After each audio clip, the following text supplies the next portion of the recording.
कभी कभी क्लिनिक में ऐसा केस आता है कि 3-4 लोग अपनी 14 या 15 साल की उम्र की बच्ची को अपने ले आते हैं मेरे पास दिखाने के लिए।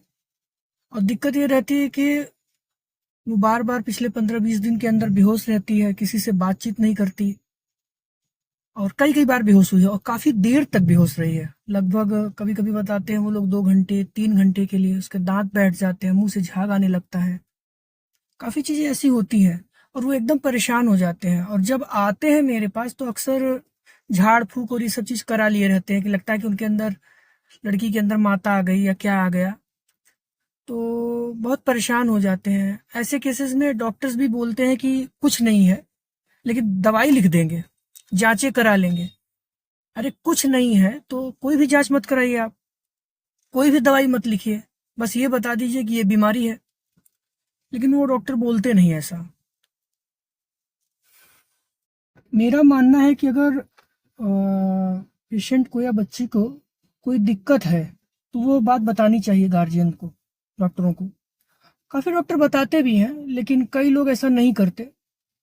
तो उसमें सबसे मेन चीज़ होता है उस कारण को जानना, क्योंकि बहुत ज़रूरी रहता है। अक्सर पेशेंट जब यहाँ तक पहुँचता है तो गांव में उसका इलाज मिर्गी के नाम पे हो चुका होता है, क्योंकि बाहरी जो लक्षण होते हैं मिर्गी के और इस बीमारी के लगभग एक जैसे ही दिखते हैं। अब ये बीमारी एक्चुअली कुछ न कुछ छोटे मोटे स्ट्रेस की वजह से आती है। तो ये स्ट्रेस पकड़ना बहुत मुश्किल हो जाता है, क्योंकि माँ मानने के लिए तैयार ही नहीं रहती कि मेरी बेटी को कोई स्ट्रेस है।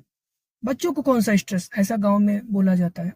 लेकिन ऐसी बात नहीं है। जब आप उनको ठीक तरीके से पूछेंगे तो कुछ न कुछ कारण जरूर निकलता है। और ये जो बीमारी है बेसिकली हिस्टीरिया है, जिसे हम लोग डिसोसिएशन या सामान्य भाषा में कन्वर्जन रिएक्शन कहते हैं। कन्वर्जन बोलना, सीआर बोलना आजकल फैशन हो गया है।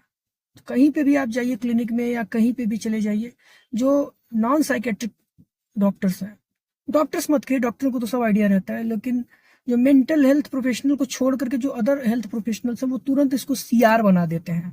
और ठीक भी है, लेकिन सीआर डायग्नोसिस बनाना बड़ा आसान है लेकिन उसको ट्रीट करना उतना ही मुश्किल, क्योंकि उसके कारणों पे वो जाना नहीं चाहते।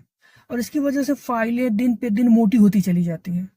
इससे पेशेंट को भी दिक्कतें होती हैं, उसके बहुत से पैसे खर्च हो जाते हैं जांचों में, पता नहीं कहाँ कहाँ पे। तो ऐसा नहीं है।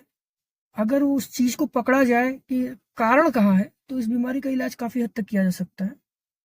डिसोसिएशन रिएक्शन या कन्वर्जन रिएक्शन, या पुराने जमाने में हिस्टीरिया कहते थे इसको। ऐसे ही कुछ न कुछ केस डिस्कस करता रहूंगा आप लोगों।